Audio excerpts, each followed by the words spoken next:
Alrighty, ladies and gentlemen, my name is Adam and this is Adam FPL, and welcome to the Game Week 2 review. And it was a decent week this week, in a week that I wasn't expecting too much. I've come up with 67 points, beating the average by 8 points, and it's seen a rise in my rank from 3 point whatever million it was to 2.2 million.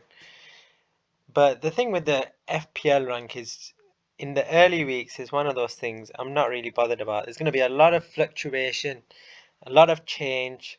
It normally starts to settle after about, I was going to say 6 or 7 game weeks, probably even later than that, about 10 game weeks. So, yeah, I'm happy with this score. It could have been better, and I'll explain why. And also, just one more thing that I'm going to thingy right now, I'm going to come out with. Sounds like I'm coming out gay or something. Not like that. I'm coming out, and that is all right. And that is that I'm gonna wildcard this week. Now I'm not sure on the wildcard drafts. I'm gonna do a separate video for that later on in the week once my team has been decided, at least to an extent anyway. And I might do 2 separate videos actually for the wildcard. I'll do an early draft, and then I'll do one right before the deadline. And yeah, so 67 points. Let's go into where it went right and where it went wrong this week. We'll start off with Matty Ryan. He went away to Newcastle and he got the clean sheet, so I'm very happy with him this week. Newcastle were pretty bad, I've got to say, but Brighton, he got the clean sheet points. And in terms of the wild card, is he going to stay in my team? I don't think so. And the reason why is because I really fancy Tariq Lamptey, and I think he's going to be a really good asset at 4.5 million. And I need to beat the price rise with that actually. So I don't want double Brighton for that reason. So it looks like he might be out the door. But he's done the job this week, so I'm happy. Then we have TAA. 7 points, got the clean sheet and the bonus. Liverpool looked more like their usual selves. Away to Chelsea, defensively solid, clinical with their chances, and he's again another player I'm not sure about. I think he can come good. I think he can, and he will come good. There's no doubt actually, but it's those fixtures. I'm just not sure. Those fixtures are beautiful actually. After about I think 5. I think Everton away is difficult. Arsenal at home is difficult now because of Arteta. However, he's one of those players that I really want to get in. I think one thing that I'm certain about is him over Robertson. I don't see why I would choose If Robertson was a million cheaper, then maybe I'd consider him. But for 0.5 extra, for a player that's on set pieces, free kicks, corners, he's a no-brainer. If you fit him in, that is. But the question is, how do I fit him in with my premium assets? And that's going to be the question going into the wild card this week. Then we have Ben Davies. Only the 1 point. Again, Tottenham conceded 2 goals against Southampton. And it looks like he's going to be on his way out. He's definitely not going in my wild card because Tottenham have just signed the new left back. Alongside Bale, actually, is Sergio Reguilon. And, oh no, he's not French, is he? Spanish. Sergio Reguilon. Okay. And, yeah, he's going to lose his place. It's inevitable that he's going to lose his place. So he's on his way out. Then we have Saïs. Only the 1 point this week, but do you know what? Man City. There's 2 games for me. When you look at the lower league teams, there's 2 games where I give these players a free pass, and that is Manchester City and Liverpool. I don't expect anything in these games, and I'm not concerned at all that they conceded 3 because Man City look bloody sharp, I gotta say.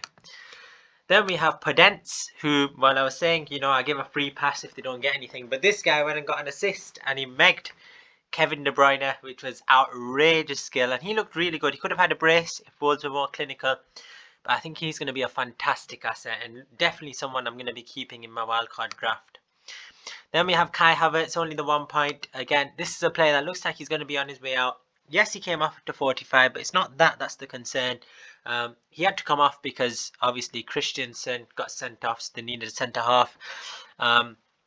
but he just plays so deep, and I think he needs time to adjust. He's one of those players. There's definitely a player in there. There's no doubt. You know, you don't spend 90 million pounds and not have a player. Well, Chelsea spent 70 million pounds on Kepa, and look how he turned out. However, Havertz, I'm pretty sure he's gonna come good eventually, but he needs time to settle. So I'm not convinced by him. Then my disaster of the week this week, and that is Bruno. You know what? He doesn't even deserve that name. I'm just gonna call him Fernandez. And I took out Mane. Mane went and got 16 points. Bruno got 2 points. That's cost me 14 points for bringing in Bruno this week. But you know what? It's difficult because, yes, Chelsea are bad defensively. And yes, you know, it's a top 6 fixture and he's come out with 2 goals. And it was a Kepa mistake that really, you know, set Mane on his way. But Bruno, you know, it's impossible to predict in fantasy. You always say in hindsight, I should have done this, I should have done that. And when you look on paper and you go with your gut, you know, you look at this Man United at home to Crystal Palace. It looks a good fixture on paper. So it makes sense. And I don't regret anything. I know, you know, maybe I should have kept Mane. But this is the thing in fantasy. Not everything goes perfect and mistakes happen. And sometimes it can be glaringly obvious and sometimes it can be, you know, completely out of the blue. And I feel this is completely out of the blue.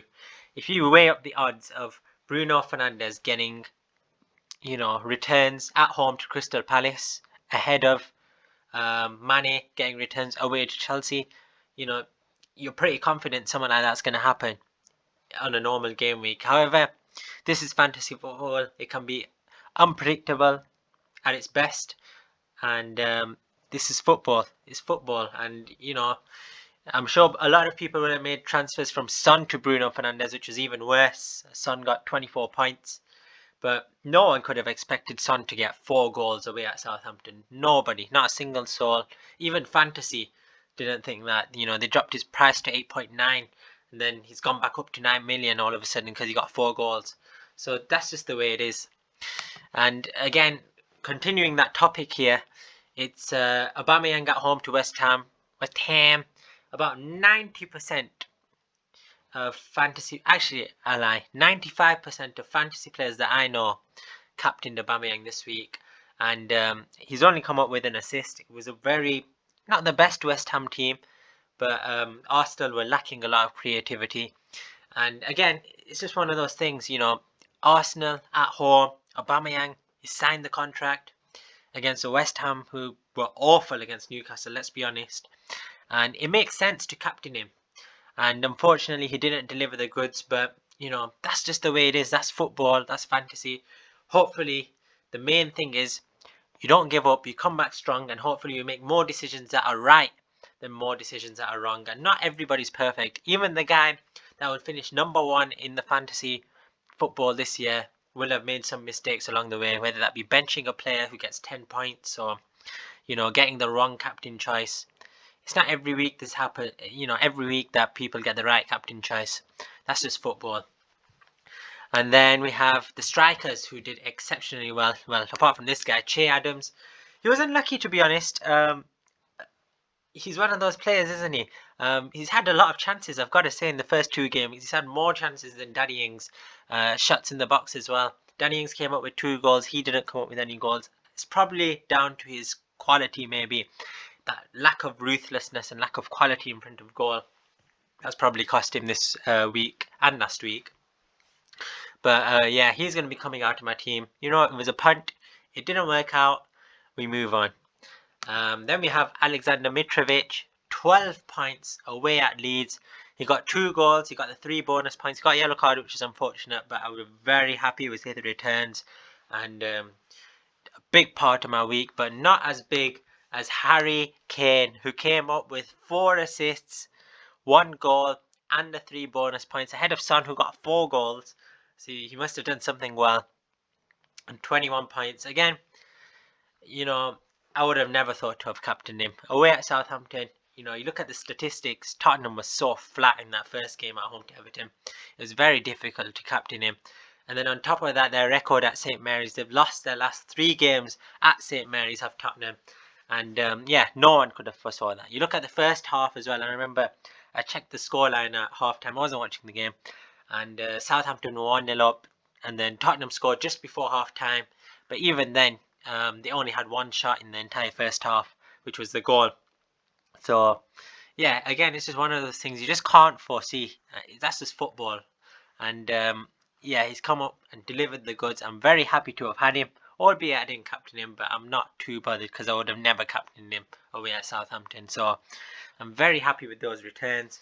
Then we go on to the bench. Walton, who's injured at the moment. Kyle Walker-Peters came up with an assist, which I was happy with. Obviously, he was on my bench, but you know, that's nice to see. Even though they conceded 5 goals, that he's come up with an assist. He is very offensive, and that's good to see for a defender at 4.5. And then we have Harrison Reed. Only the 2 points, played 69 minutes. Maybe a concern that he came off, but I think that's because Fulham were going for it, so no concern there. Then we have Ferguson, again didn't play because he's injured. And that was my team this week. So, you know, that was a longer video than I expected. I was expecting it to be about 5 minutes. But we'll do maybe 2 wildcard videos this week, hopefully. But yeah, this has been Adam FPL. Until next time, peace!